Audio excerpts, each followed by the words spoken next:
What's going on, everybody? Welcome back to another episode of the Winners Win podcast presented by iKon Boats, hosted by Braden Cox. Today we're joined by the Major League Fishing High School Open champions from Guntersville Lake, Hoyt Nicely and Connor Bauer. Appreciate you guys joining and congrats on the win. Thank you. I appreciate it. Yeah, we Yeah, appreciate the invite. Yeah, yeah, of sure. course, guys. It's always awesome to have some high school kids on, and getting to see you guys win from Ohio all the way down to Alabama is pretty cool, especially for me being from Ohio too. So getting to see some of the, not hometown, but close enough hometown kids getting to go down and get a win down in that open's pretty cool. 70 boats total it looked like, and you guys were the only team that weighed over 20 pounds, so that's awesome. And before we get into it, tell me a little bit about you guys self.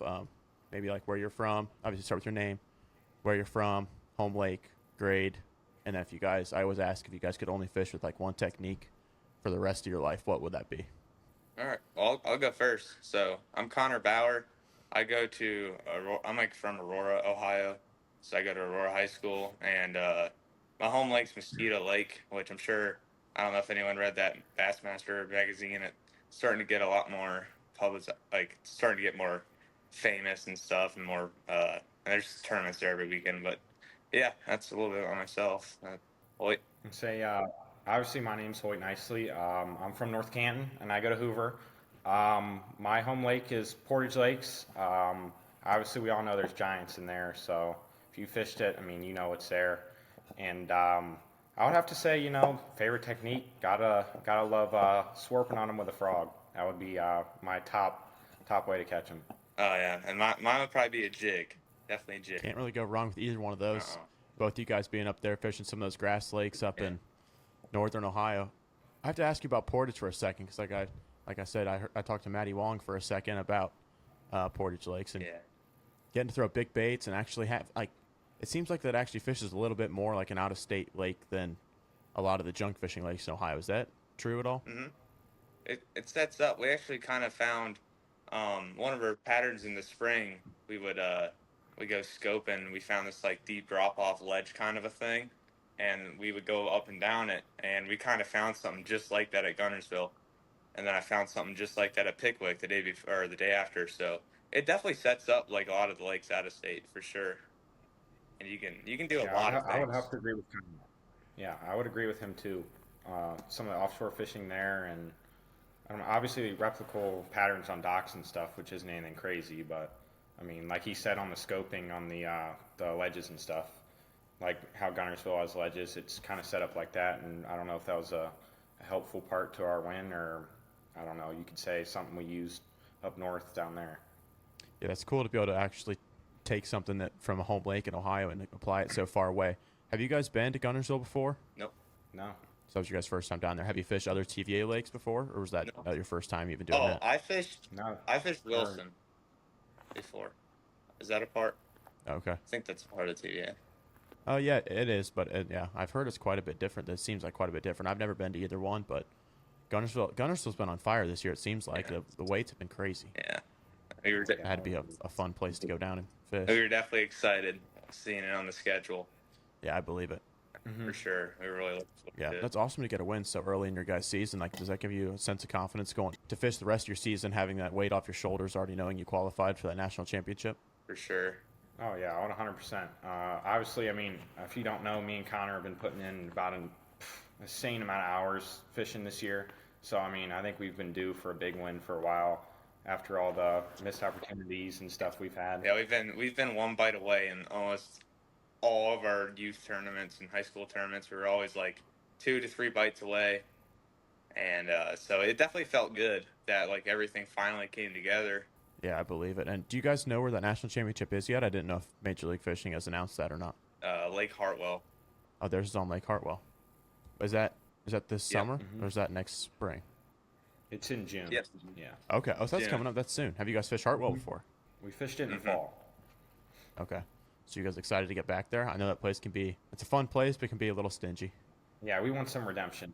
Well, We need a redemption. Yeah, we need redemption so bad. Yeah. What'd you guys fish last time there? The MLF Open there. Okay.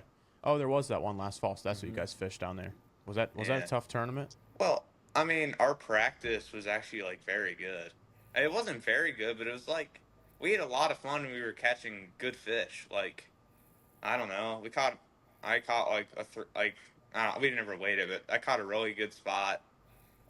We caught a ton of like 2.5 pound spots, and then we went largemouth fishing. I caught a 4.5, and then Hoyt caught one just under 3, and it was like the first boat dock that we fished on a stretch. So we just figured they were there, and I mean we were very confident going into that tournament, just based off how it went for us. Yeah, I'm saying we had more than like one area that we could fish too, where we had fish on it. It just, I don't know what happened, if they moved or the pressure got to them or what happened.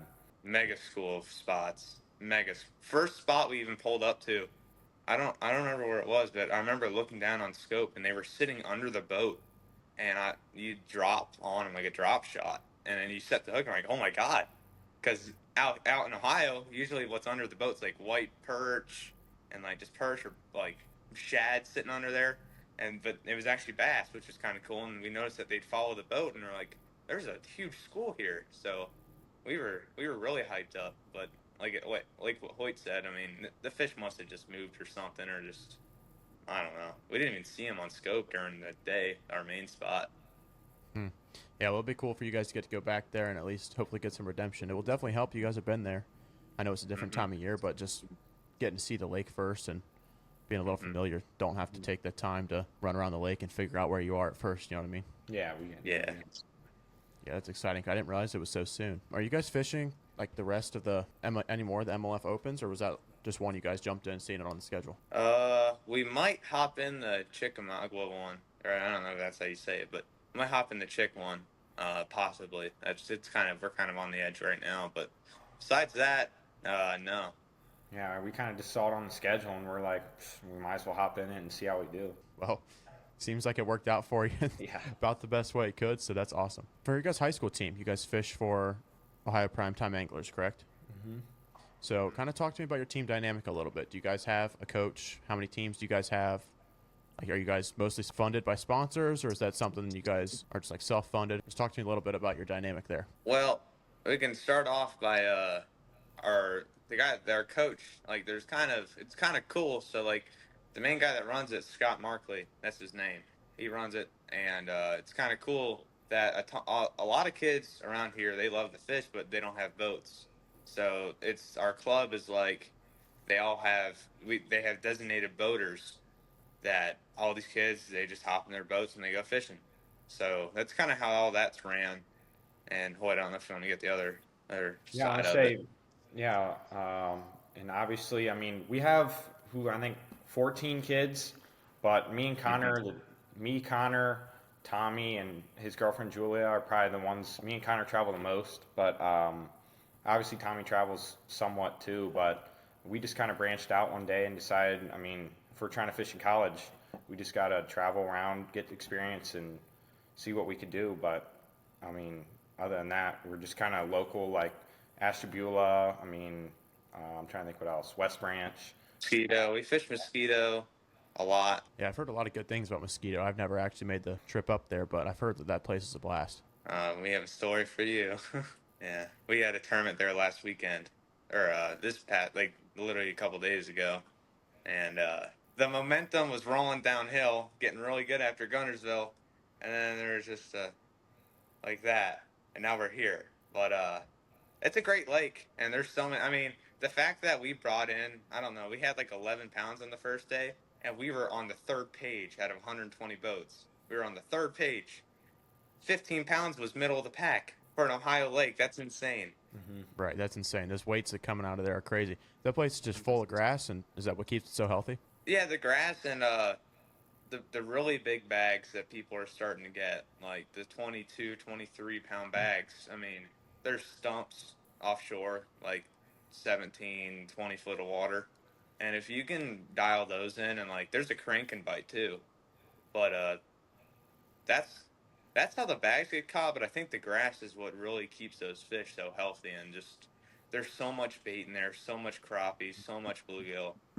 That's definitely what keeps, and shad. There's so many shad. It kind of seems like that's what happened to Indian Lake, and a couple years ago they let the grass grow, and finally, like the bass there got some couple good spawns in. You saw a couple bags hit high teens there, which is crazy for Indian. I know you guys, I don't know if you guys have fished Indian a lot or not, but kind of seemed to make that a much better lake. Now they sprayed it all again, and seems like I'm sure the weights will end up dropping back down here in a little bit. But I think that grass lets those bass actually have good habitat to spawn in and not always just so wide open that get annihilated by the 3 tournaments a weekend like there always is in Ohio. All right, now for the main event of the evening. Obviously the big win on Guntersville. Like you guys said, you never fished Guntersville, never really fished TVA, a little bit, but not much. So you're going from Ohio all the way, traveling all the way down this.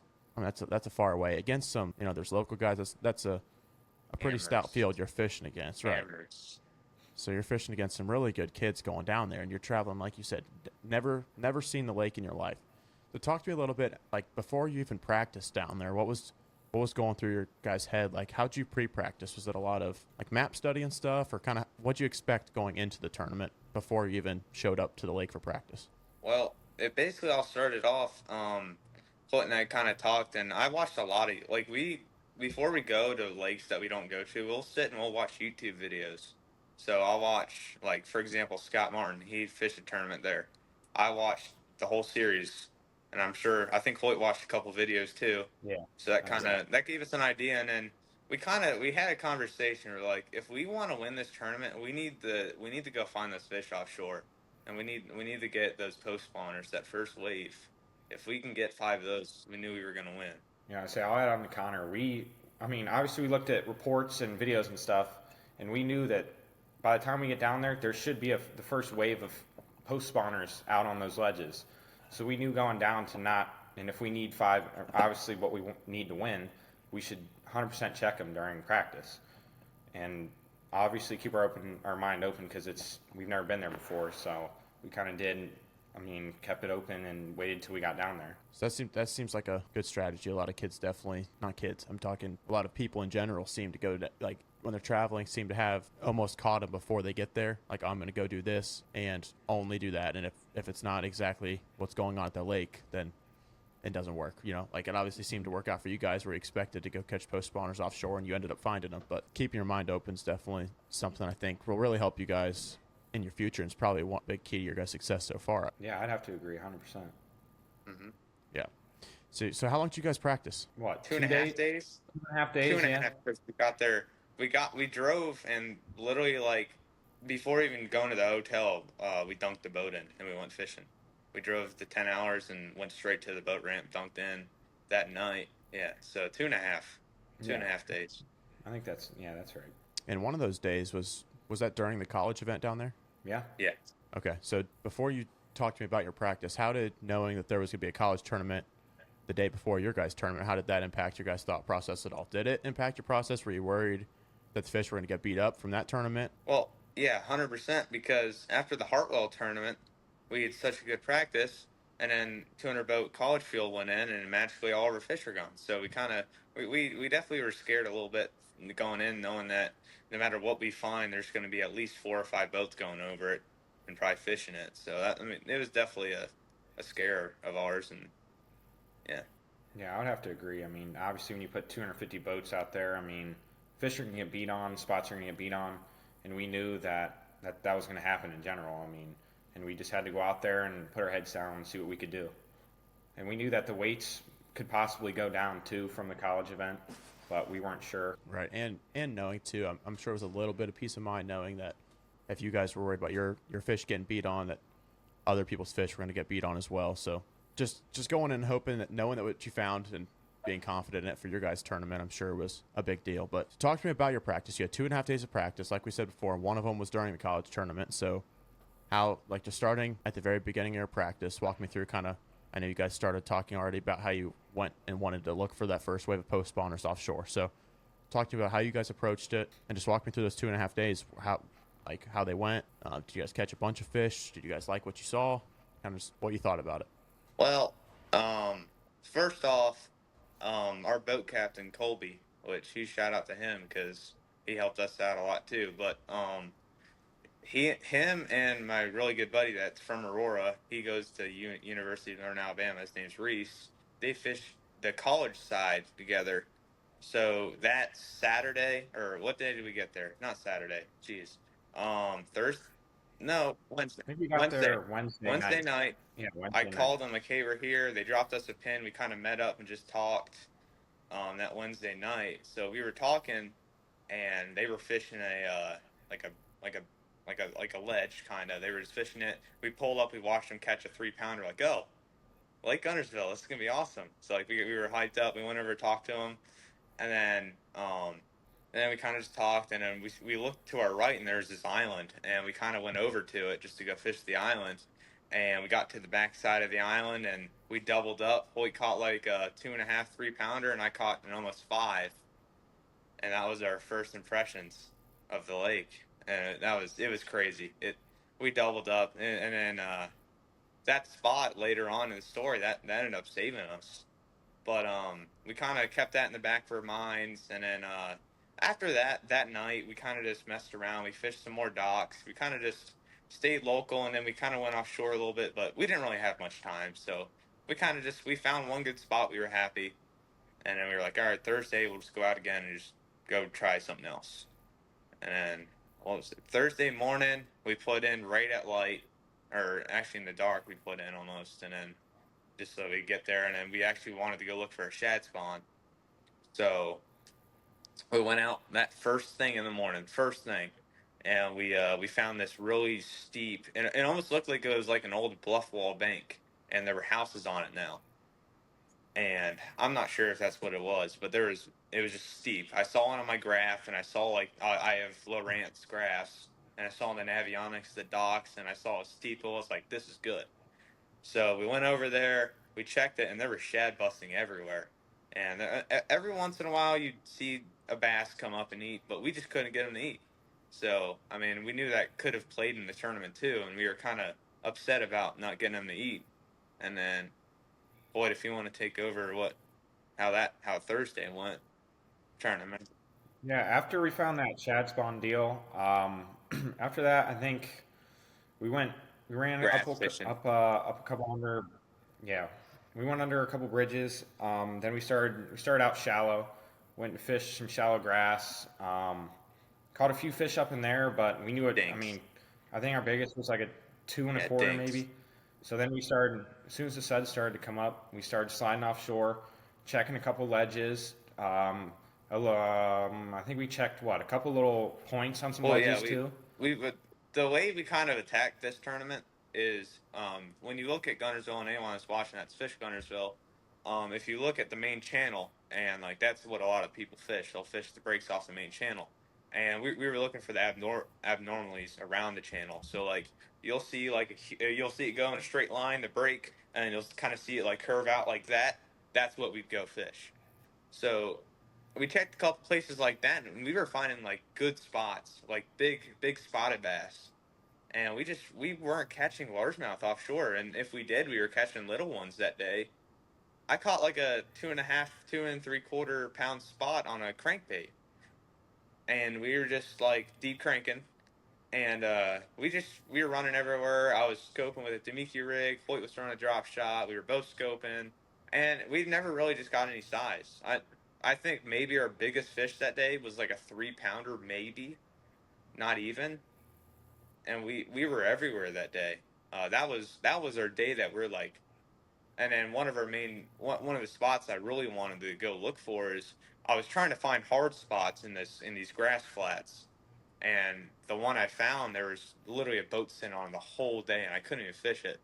So that was kind of a bummer. But I ran all the way up to a goose pond from the south end of the lake, and I couldn't even get on it, which kind of sucked. But yeah, it that kind of sucked honestly. But we did catch a lot of fish. Um, so many different techniques. We tried everything. I mean, we were dirt shallow, looking for spawners, Yeah, I say don't forget we were up there looking for because there was obviously still some fish on beds too that we were up looking and for. that does play in the end, kind of.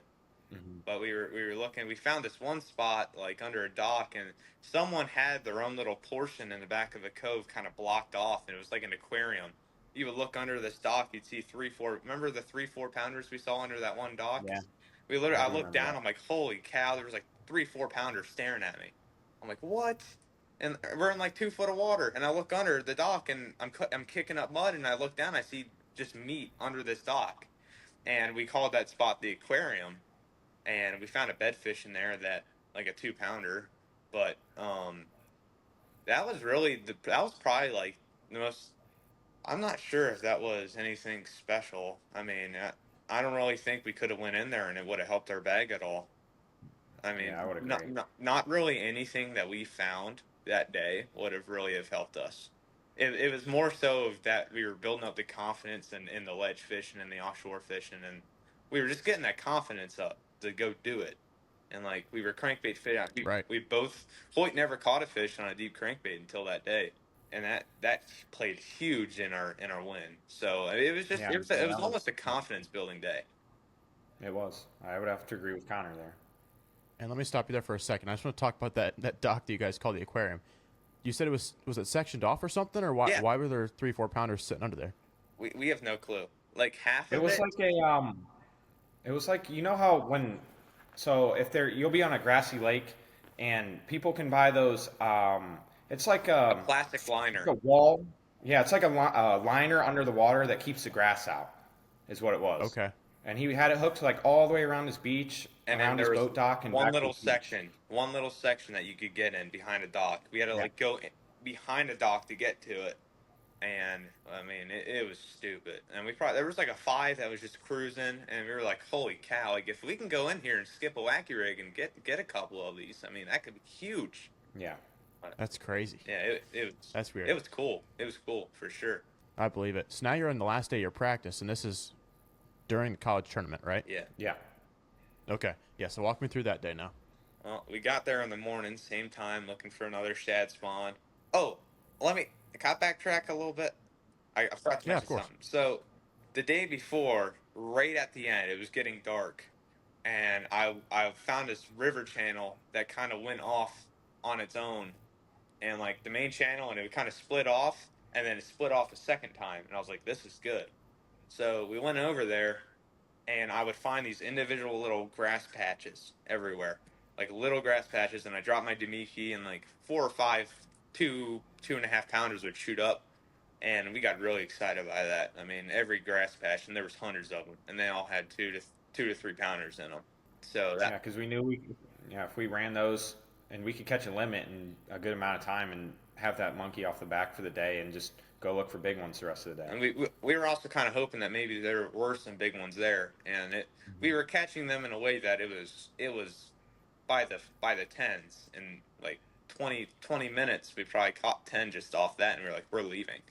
And it got dark, and then I checked one more spot. I caught like a 2.5 pounder on a trap off the dock, or yeah, that we found like this main lake dock, and that kind of had us excited, but we never pursued that because we kind of felt like that was a rogue fish. But so fast forward to the next morning, we went right back over there, and there was a bluff wall. Like this was off the bank, and we went up to the bluff wall, and we were looking for a shad spawn on the bluff wall because we knew there were fish there. We knew they were decent. We didn't know how big. I mean, I saw some blobs that are like that big on scope, and they were good ones. So we knew that if we could find a shad spawn there, we could be very time efficient, and we could go catch fish 2 to 3 pounders and like I don't know, really quick if they're all loading up on them walls eating shad. So we went over there, and there wasn't a shad in sight. There was nothing going on, and then Hoyt was just drop shot, and I think we caught maybe. Is that where you caught your PB spot? Yeah, Yeah. we caught, I think, 2 and 6 3. or 7. Yeah, like a 2 3/4 Yeah. spot was the biggest one we 2-pound caught. spots. Yeah.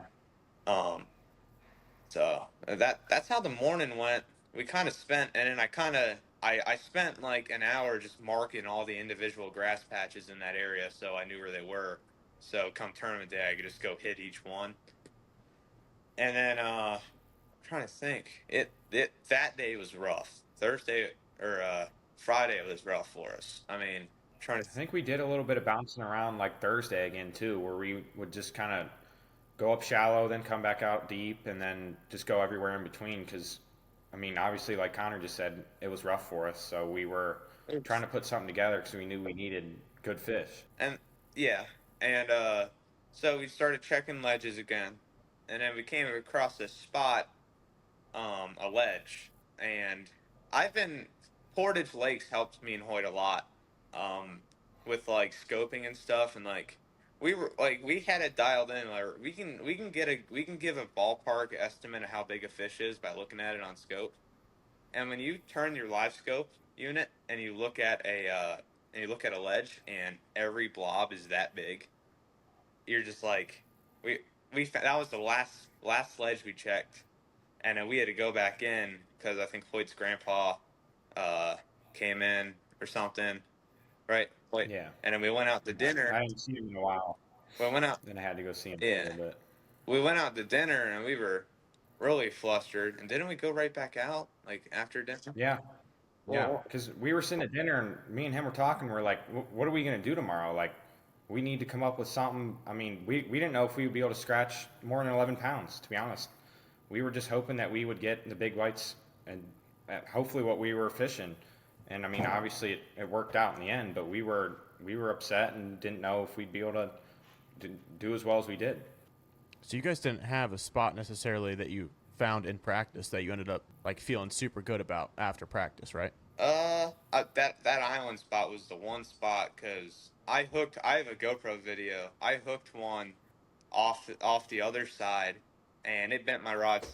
We don't know how big it was, but like we knew there was above average fish there, like real big ones. Right.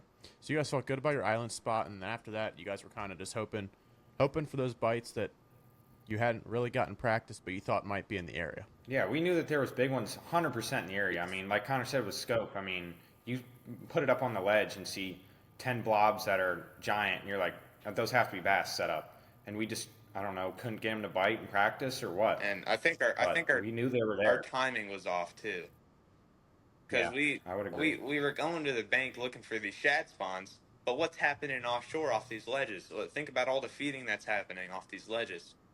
Like I kind of wish, like looking back on it, which like it's stupid, but like I kind of wish like we still won, but like imagine what else we could have found if maybe we looked in the mornings compared in the evenings at these spots. Right. And Right, where those fish are a lot more active, like you said, in the mornings, and probably could have found more stuff doing that instead of just looking for the and, shad spawn where that ended up not playing too much in your guys' and tournament. we couldn't like these huge blobs. We couldn't get them to bite. They wouldn't bite nothing. I mean, I say we could get them to come off the bottom. We could get them to follow it. They just wouldn't commit. yeah, like really nice ones would shoot at my Demiki like full speed, and then just put the brakes on it. So like, I mean that's about how practice. Actually, I'll send you the picture after the podcast. The last day of practice, it was like 30 minutes left. Hoyt caught a fish this big, a largemouth, and I took a picture of it. I'm like, I'm gonna post this and say this is how our practice is going. So I took that picture, and That's we were fun. going into the day. We're like, oh my god, dude. Hoyt and I we had a conversation. We're like, I think we can catch 5. I was like, Jesus. Yeah, we knew we could catch 5. We just didn't know if those were bearing 11 it was pounds. the fact that we were like just like we were half tempted like that we were even gonna catch a limit. So Yeah. like we were just Right, that's we were funny. just like, I think we can catch a limit. And I just don't know what else after that. So that's kind of like that was our thought process. I mean, we were semi confident, but we knew what it was going to take. And then after looking at the college ways, you're like, after looking at the college ways, you're just blown away because I Yeah. mean a lot of those boats are wrapped, and I mean we saw how they were fishing, and we were fishing just like them, but we just wouldn't get them to bite. And I kind of feel like that was that morning deal. I think that might have been the issue too. Right, so if someone would have told you the day before the tournament that you'd weigh in 20 pounds, would you have called them crazy? Oh No, yeah, no. 100%. I thought 15 was possible if we got those kickers to bite off the island, but I didn't think we had anything more than that. No, yeah. Say if someone said we had 20, I would have been like, "There's no Yeah. way, no way at all." Yeah, that's awesome how that works out. All right, so now we're talking tournament day. Obviously, a one-day tournament, like we said before, 70 boats. You guys end up being the only team to weigh over 20 pounds. So I know you've already kind of touched a little bit about deep cranking, a little bit about a morning bite, but kind of tell me how you guys ended up catching them, how your tournament day went, how many fish you caught. Did you catch them early, late? Walk me through your tournament day now. So, first off, it started off, we got the text the day before with our boat number. 70 boat field, boat 66. So, we're like, are you kidding me? So we're already frustrated because first off, we don't even know if we're going to catch a bass, and then after that, well, we knew we were going to catch a bass. We didn't know if we were going to catch a big bag, and then we see our boat number. Like, great, now there's going to be 4 other boats on our spot, which was even worse. And our boat captain Colby, he fishes. He lives on Lake Guntersville, and he kind of just he has a feel for things. And when he was practicing, he was going for that same deal, the whole cranking deal. That was because he knew, we knew, and I bet everyone knew. I bet everyone was saying if we can get him to catch him cranking, we'd win.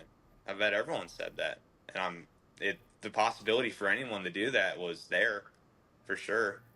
But we took off, and we started on a spot where one of the spots we kind of checked the relative area, and this is where we saw the 10 huge blobs. So we went to the relative area where we found these fish on scope. Not like it was probably maybe within like 500 yards, but we kind of pulled up to it, and there was a boat sitting where we wanted to go, and that kind of already set the tone wrong.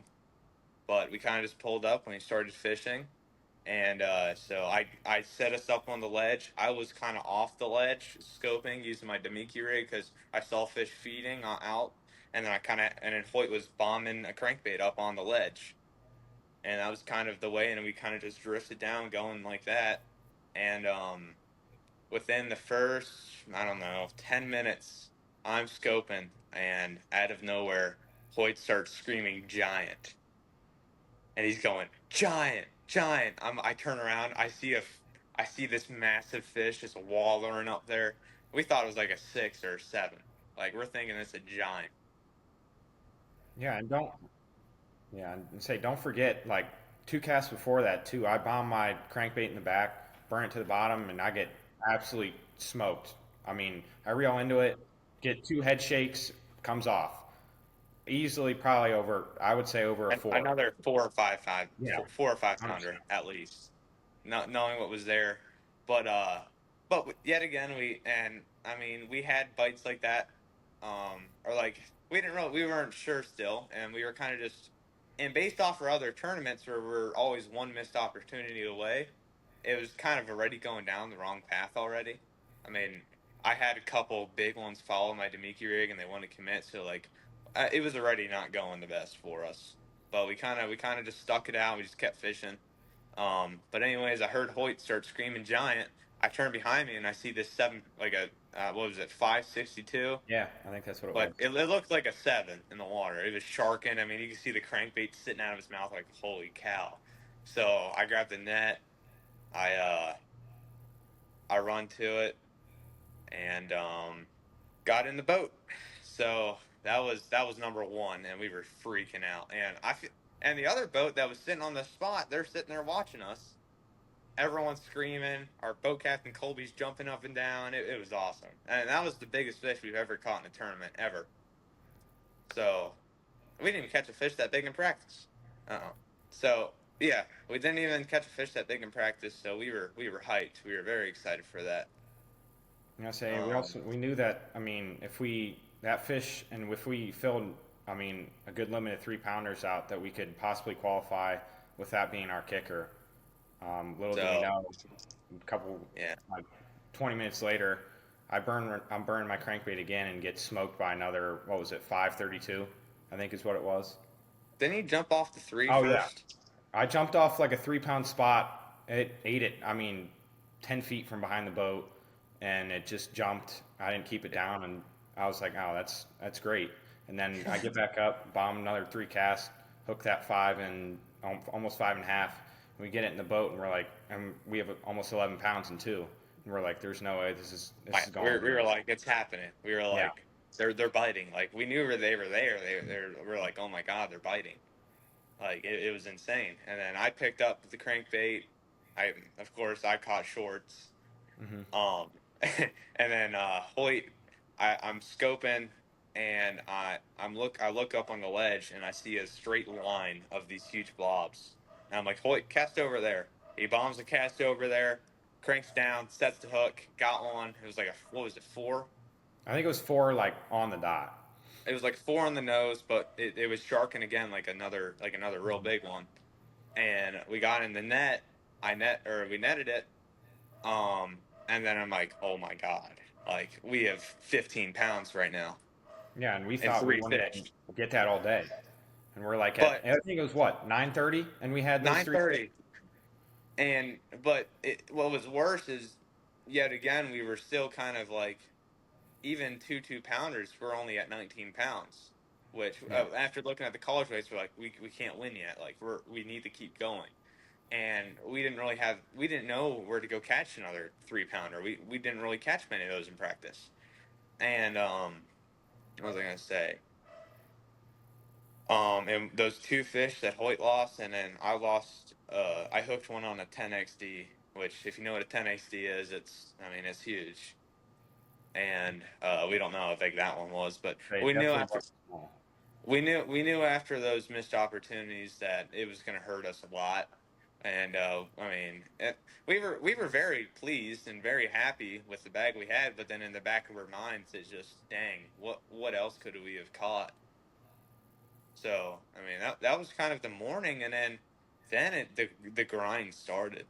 We just had to go everywhere to get a fourth fish and a fifth fish, and the the fourth fish actually came off of our island, and we were kind of fishing a ledge close to the island, and we literally watched like 3 boats go around it first, and I was like, oh my god, I found a community hole, great. So I was kind of upset about it, but we went over there and we caught him on a wacky rig there, but it was very windy. So Hoyt was throwing a drop shot, I was throwing a jig, Yeah, and I said um, I was thinking that. sets sets the hook, and what was it, like a 2 1/4 maybe, Yeah, like a two two and a pounder. quarter. Got it Yeah. to the boat, got it in, and so now we have 4 for like 17 and a half. So now we're getting somewhere, Hmm. and we have 17 and a half or whatever, and now we're just running everything. We're like, dude, if we can catch one more 4 pounder, it's done. Hmm. So we're running everywhere. We ran some grass edges. See, don't forget um about that one spot where we were throwing the chatterbait, and I got bit on that shaky head that we thought was a giant. yeah, so we had a spot where um it was a spot where if it was a fish, like this was like a post spawn pull up spot kind of. So like it was like a ledge, but it was a hard spot in like the middle of the lake. And like if they were there, they were big, like 4 plus always. And Hoyt casts his shaky head in there, and you literally watch his rod just smack down. Yeah, And I'm saying he, he Colby saw set it too, and he he's like, set the hook. And I don't know if the fish turned sideways at first, but it bowed up nice. And we thought I literally ran back to get the net, and um we were standing there. I was like, keep her down, keep her down. Got her to the boat. It wasn't even a keeper. yeah, it didn't So even like keep. it was kind of weird that a spot like that. And that was another spot we were saying, like, if they're here, they're big. Um and yeah, so that wasn't really helpful at all. And then we fished the grass edge, and I got smacked or I caught it like a couple short spots on that DT10. Yeah, Right. So yeah, yeah, he did. and Yeah, I played netman a lot. Happily, I will happily play netman if we're gonna win.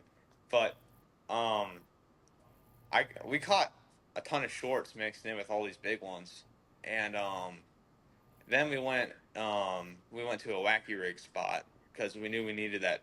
And not to mention the wind was so bad, my Demiki deal was out of the window. I'm saying Um, we couldn't even he couldn't even fish it, so I we either I had couldn't even. I had to offshore or pick. wet. Yeah, I had to pick up a crankbait. First off, because he was just catching them so good, and I couldn't scope because the second I'd take it off spot lock to try to scope, we'd be already down the lake. So it wasn't happening. And in order for me to scope, then I take him out of the strike zone. So it just wasn't working. So we kind of scratched that plan, and now we're just like, dude, we have to get a fifth one. And I don't know how we're gonna do that because the aquarium, I accidentally stuck the only fish on the bed in there. And we caught her, and it was like a 2 pounder, but like, um, in practice, we did find like a maybe a 3 pounder on a bed, and we ran over there, and in practice, Hoyt got her the bite like 4 or 5 times. Yeah, I'd say I didn't set the hook on her just in We case didn't if we stick her. needed that fish. I mean, at that point, that was one of the biggest fish we had in practice. That was our biggest bed fish we had, and we kind of saved her, almost saying like, if we were honestly going to go there sooner than later, even if we didn't have 20 pounds to try to go catch her, because we knew that would help a little bit. And we went over there, and she was chasing bluegill off her bed. Like, when she was on the bed with us in practice, she would just sit on it, and you'd be able to burn like your shaky head. Like, the way we'd get her to bite is you grind the shaky head on the bottom and just disturb, and they'll get mad and they'll eat it. And she wasn't even on the bed half the time. And I think Hoyt got her the bite once. Yeah, I got her to eat, She but by slacklined the him like he time, didn't know. yeah, by the time I thought she was chasing another bluegill because I didn't see her nose down on it. And little do I know, I'm reeling down to my line, Yeah, as long as and it's she going. spits it out right as I'm going to set the hook. So we were kind of bummed out about that because I mean, obviously we wanted 5, and it was not a bad fish to add. Yeah, I mean, it put was us great. at It was a great fit. It'll put us 19 pounds, 19, 20. 19 and a half, maybe Yeah. 20. Hmm. So I mean that was a key. That was a key fish that we needed and we didn't get. So and then we went and hit a grass flat. And I caught one fish, and it was 15 on the nose. Like, literally, this is the roller. It's like that much over. It was so close, and we threw it in the box. Like, we're not gonna weigh this fish in, but it's like, now we can tell ourselves we have 5 now. I mean, now we had 5 for like, I don't know. Um, what do you think we had then? Like 18 and a half or Yeah, 19? yeah, Probably like 5 for yeah. 19 pounds. And then we hit a grass flat. We knew it was a good spawning bank, and we kind of just backed off and started throwing a wacky rig yet again, trying to catch those post spawners that are kind of pushing out. And then it's kind of a perfect like window. I mean, you got the pre spawners, or not the pre spawners, but you got the spawners because they're bluegill beds all over, and they're all largemouth spawning in there. And then you kind of have the post spawners just sitting on the grass edge. So like you got the beds and then you got the grass edge, kind of like that. That's how it was set up. And we were fishing that. I think, well, I had one steal my Senko. Hoyt sets the hook, 2 pounder. So that got rid of our one. That got rid of our dink dink. So that was good. We got rid of that sucker. Um, so once he was gone, I got us back on the line with the troll motor, and then Hoyt caught, what was that? Hoyt thought it was like a 2 pounder, and then Yeah, me and Colby him and were like, Colby dude, thought it was that's a two just pounder. I'm like, dude, that's a 3. yeah. And we got to the boat, got it in. It weighed I think it went like three, three, three, 323. I yeah, think is what like it went. 3 pounds, 3 ounces, or something like that. Yeah. And me and Hoyt were fishing, and I look over and I just see our boat captain Colby smirking. I'm like, what do we have? He's like, you guys have over 20. And But he wouldn't tell us at first too. and we were also kind of, they were so in disbelief that that fish was 3 pounds that Colby, he pulled out a Gatorade bottle and weighed it to make sure it weighed the right amount, because we wanted to make sure the scale was right. And so that was, and we caught that 3 pounder with like 15 minutes, not 15, Yeah, I probably say 25 minutes to because spare. look, But we didn't we catch. pulled into that. Yeah, we pulled in that grass flat at what, like 1:30, and we were doing at what 2? What time were we doing? 2:15 2:15, and or 2, we didn't something like catch. that. So we didn't technically have a fifth good keeper until the last 45, 30 minutes. And then we had like 20 minutes left, and we just put the trolling motor up. Like, we're going in. I mean, we still didn't even think we won. We thought that Yeah, we we needed thought we needed another one one. more good one to win. Yeah. Because after looking at those weights and the fact that 20 pounds was like barely in the top 5, or like, I don't even know if it was in the top 5. I think it might have been in the top 5 or the top 10. But like, we knew that it was, and we both said, if someone beats us, we're gonna shake their hand, because Oh yeah, it, it's 100%. it's not it's not that they got lucky. I mean, we both flat out caught them, so it's not Hmm. like we were gonna be upset and So, and we both agreed on that. And so we kind of just went in, and we get in, and like, I don't know, maybe 20 boats weighed in, and the leading was like 15. I'm like, oh man, this So we could, kind of looked at each other like, and Colby, and we're like, dude, we have a shot at this. Like, this could seriously go down if the weights yeah. are lower than we think they are. Mm-hmm. That's pretty crazy to not have for you guys to weigh over 20 pounds and not really have that. I mean, not only did you not have like a solid keeper, you had that one that was barely keeper maybe, and then like a 2-pounder, like you said, to even have Great line 19, burner. like you said, 19 and a half, whatever, and then to catch that last one to put you over 20. Yeah. And do you think that last fish ended up sealing you the win, or you think you guys still would have wanted that 2-pounder? Yes. Oh, That no, that two I think pounder last that fight was huge. 2-pounder would have put us over by literally an ounce. We would have won by an ounce. Yeah. Like So 1 it'd or been 2 ounces super we would have close. won by. But that 3-pounder, that kind of, yeah, that 3-pounder set us aside. And quite frankly, that island, without that island fish, that fish we caught off the island, I don't know if we would have had the confidence to go do the shallow deal. Yeah, We I might agree. we I might have think stayed offshore the whole day. I mean, but that kind of that got the ball rolling for the shallow thing.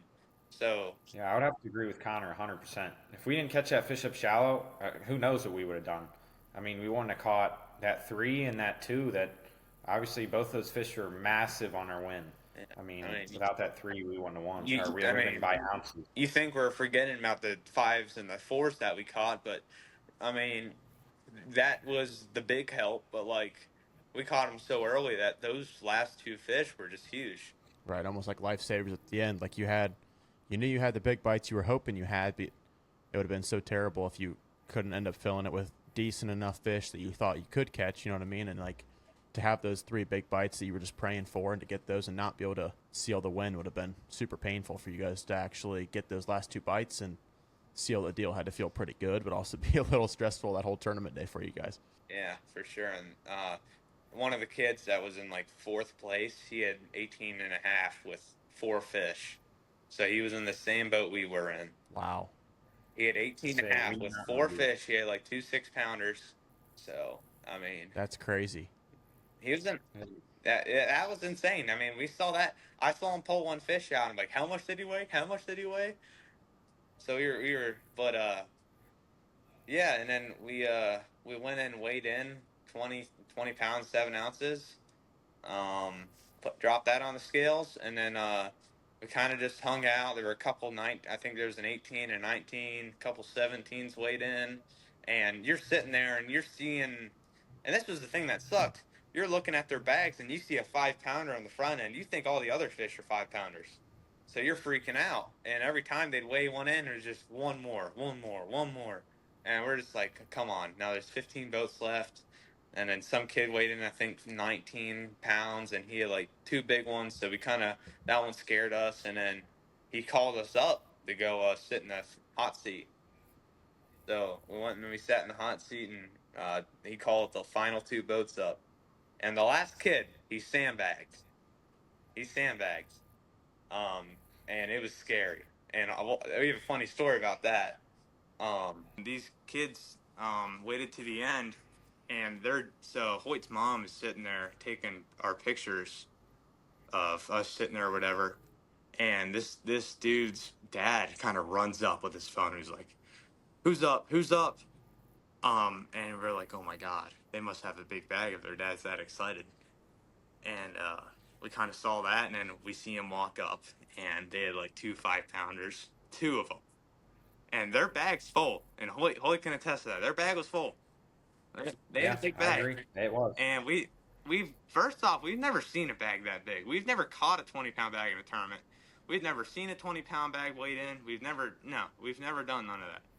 I don't even think we've ever saw like a 15-pound bag weighed in. So we don't even know what the Obviously, bag. we've caught them fun fishing. Yeah, we've caught them fun fishing. Yeah, we've caught them fun fish, but we Yeah. don't even know like what those the fish fill up the bags. Like we didn't even know what that looked like. So he puts them on the scale, and the guy announcing, he puts his hand right on first thing, and that scale goes to 26 pounds. And they walk up, we walk up, we were just talking, and I look down at the scale, and I look at Hoyt, I'm like, dang it. And Yeah, same. We're both like, congrats, guys. I mean, I you turned got to the kid, I us. said, You did it. congrats. I was like, nice job, Yeah, man. I did too. and I still feel bad about that. I apologize if you're watching. I didn't mean to do that, but Yeah, like we were we so didn't know upset that. because I mean, and especially after what we had to go through, it's not like we pulled up and caught a limit off one spot. I mean, we were grinding, and Yeah, like all the missed opportunities and all these tournaments that led up to this, like we needed that bad. So so it was about. so yeah, he took his hand off the scale and it read like 19 pounds 2 ounces. And I turned the Hoyt. You can, if you watch the lane video, I turned the Hoyt. I'm like, what? Right, and we're like, what's happening? Did we just do this? Yeah, Or yeah, we just, I mean, obviously we won, but both of us are in shock. We're like, how did we just pull that off? I mean, it's crazy for us too, especially from Ohio to come win in 10-hour drive away. I mean, it was just crazy to us. Yeah, that's awesome. Like it's scary when he puts his hand on the scale and you see 26 pounds. You're like, oh my gosh, we were one bite short again, and having that like one fish under 3 pounds again. You're like, dude, that is so unfortunate. And then you end up taking the hand off the scale and to read 19. You guys just had to feel so excited. Like this has to be your most best memorable relief ever. tournament you guys ever fished, right? Oh yeah, Yeah, 100%. Hundred yeah, percent. I would There say might so. be uh the only other tournament that I caught a fish in like 49-degree water on a buzz bait, and we got third in the tournament at Oh Allen yeah, Creek. You know Allen? Yep, that's like one of my home lakes. Yeah.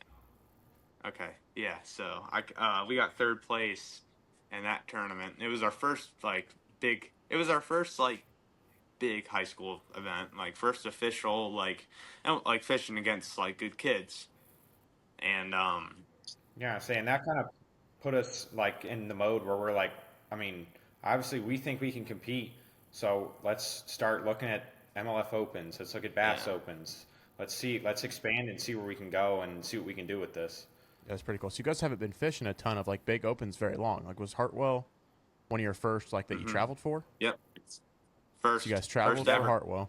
So you guys traveled for Hartwell, had a good Yep. practice, didn't end up panning out, and this was your second ever travel tournament, and you guys pull out the win.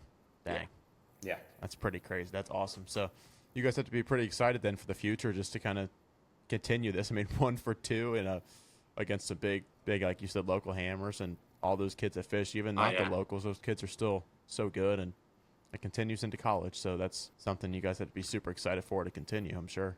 100%. I Oh mean, yeah. you look. 100%. I didn't like. Yeah. You look at like I started getting follows from all the kids. I'm sure Hoyt did too. All the kids that were in like second, third, fourth, and you look at their accounts like, dang, these dudes are absolute hammers. So like, Yeah, they're it, good it kids. made us feel even better about how we did because like, and like even the kids that got in second. I mean, they've won. I mean, they weighed in like almost 25 pounds at Guntersville like a couple of weeks before that. So like, it was a good feeling for sure. Um, and then it yeah, so it was just a shock for us, and it was like the best experience, and I mean, that lake was it was the probably it's probably I don't know if it's Hoyt's favorite, but it's probably one of my favorite lakes. I mean, because like Oh yeah. Yeah. the way 100%. that Hoyt and I like learned how to bass fishing, this is kind of off topic, but like Hoyt and I are 100% self taught. We taught ourselves how to Yeah. bass fish, We. everything, like everything. I mean, our parents support us, which is very cool, and we appreciate them so much. But um, self-taught all the way, and we've had so many mentors through the way that have helped us so much. And so growing up, I mean, learning how to fish on Mosquito, Portage, it all like adds up, and it all went into this one tournament because like I said, I mean, we didn't have a good practice, but without having those skills of learning how to find those fish, we would have never have found any of those fish offshore. So Yeah. Right. I have a question about how you guys found him. Did you end up like side scanning for him a bunch, and or did you find him based on contours mostly, or was it a lot of scoping that you ended up finding him? I know you talked about all three of those a little bit, but So I feel like it was a mix out of all three of them. They all had their time and their place. I mean, obviously we went and graphed, side scanned, out I can, scanned, and if we saw fish, we put scope down and look for them. yeah, yeah, I might pull it up real quick. I'm sitting here in my boat. yeah, go for it. So the main thing was find. So here's my setup. I got two graphs here. I got two Lowrance 12s. And what we would do is I would have Navionics on my left one, completely zoomed out, looking at lines, and I'd have C maps, so I could find these breaks real easily. Because you can find breaks real easy with the coloring from C maps. So that's what I did, and we'd pull up to them. I put my side scan on, and the main thing with these fishing these ledges is you got to find a grass line. The grass line coming off of these, because this is where these fish are coming from. They're sliding off the grass down and they're feeding, and they're just sitting on them ledges. I mean, you know how it is. That's the offshore fishing, and so yeah.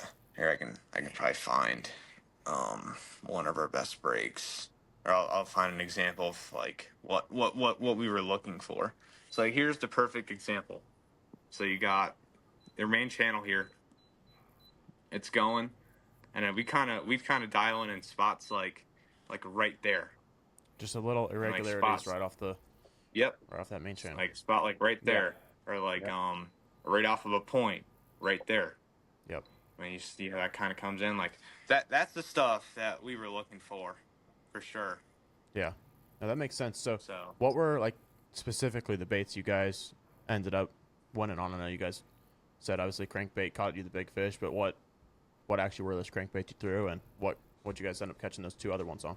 All right, this. Right on, so that's the one. That right there. DT16. I don't know what color it is though. It I almost might have them in the boat. It almost kind of looks like a live river shad. I don't know if that's exactly the color, but kind of looks like it. Yeah, that was crankbait we threw. And then what? Wacky rig, I think it was. Gary, wacky rig. Robo worm. He was throwing a purple robo worm. What else? I think I caught a short on a jig. But yeah, and the shaky head. Shaky head with a rage trawl. But when we bed fish, do you know BJ Baxter with LBA Baits?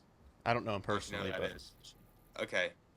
He's a local Ohio company, and we were using his baits a lot too. So okay, that's cool. So yeah, that was cool to catch him on that too. Yeah. I would have to add like changing crankbait hooks too.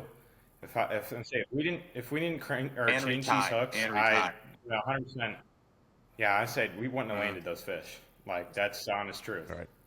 Yeah, that's pretty cool. Retying is huge too. Yeah, of course. They actually have that. Yeah. Those of you actually watching on the YouTube video, to see the actual bait, that's pretty cool. And like Connor was saying, has the actual teeth marks, and that's the exact ones. That's cool. You hanging that one on your trophy? Oh yeah. Oh yeah. I'm hanging that one up for sure. Served its purpose and done plenty. Yep. Well, that's awesome. Well, if you guys had like one piece of advice for like other high schoolers or even guys in the juniors program, like to get, like you guys said, both self-taught, coming from families that don't necessarily like tournament fish at least, and going from self-taught to winning a tournament 10-hour drive and your second ever tournament, traveling far, what would your advice be for them to get to the point where you guys are, and hopefully you guys can continue that in the future? Just putting the time in, and I would agree with you gotta be out there. Like Hoyt and I, we literally just fished 5 days in a row, or seven days in a row. 7 days in a row. We just fished. Yeah. What, 4 of them being tournaments? Yes, four of those days were tournaments, and we got a 4th and a 5th and like a 70th or 60th.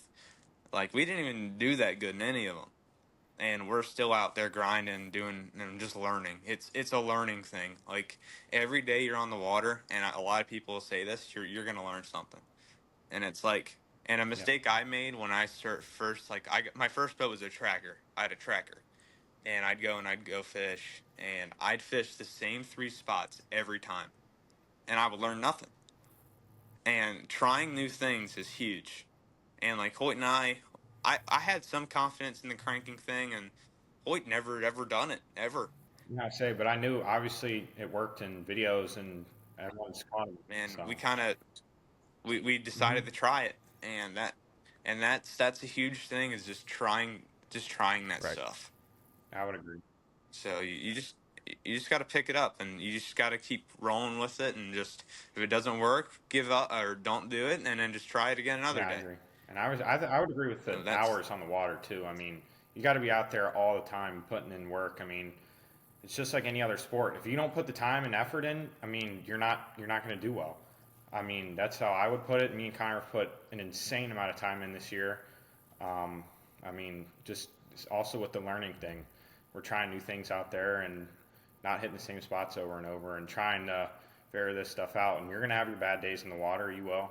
But honestly, I think some of those days make you better as a fisherman than anything else, because it forces you to try new things and run new patterns, fish new baits, and just honestly, sometimes you'll figure something out doing that. It definitely helps the mental aspect of it too. Getting frustrated a few times helps with just building that little bit of mental toughness and confidence that you're going to end up needing in the tournaments. And like we said already a bunch of times, it ended up working out for you guys. So that's cool. Yeah. Both of you, I want to ask, what are your guys' future plans? Like, do you plan to fish in college? Kind of what tournaments you guys fish in the rest of this year? I know we already touched on that a little bit, but just both of you, mainly, what are your like future plans in fishing? So, this year, Hoyt and I, we both purchased Phoenixes from Fisherman Central. So we both got these 2 new boats, and our plans are to take these boats to colleges. I think I just had a college visit at University of Northern Alabama, so I might end up over there. I really like it down there. And I'll let Hoyt explain, and we'll talk about the other things. Yeah, I'd say obviously I had a visit at Adrian last fall up in Michigan. Met with Coach Borden. I mean, I would love to have the opportunity to fish there if I could. I really liked their campus, and I loved him as a coach. And I'd like to make that happen, and hopefully all this time and effort goes into that and works out in the end. Well, both the schools you guys mentioned are great fishing schools and have good programs and have some really good fishermen there right now. So it'd be awesome if you guys got the opportunity to fish there, and wish you guys the best for that. But before we wrap up here, it's been an awesome show, and I want to give you guys both the chance to shout out any sponsors or socials that you guys have. Well, I think one of the biggest things for me and Hoyt was the support crew at Fisherman Central right here. I when I first bought this boat, I had so many issues. Not so many, but I had a couple. It's a brand new boat. I have the new Ultrex Quest on it.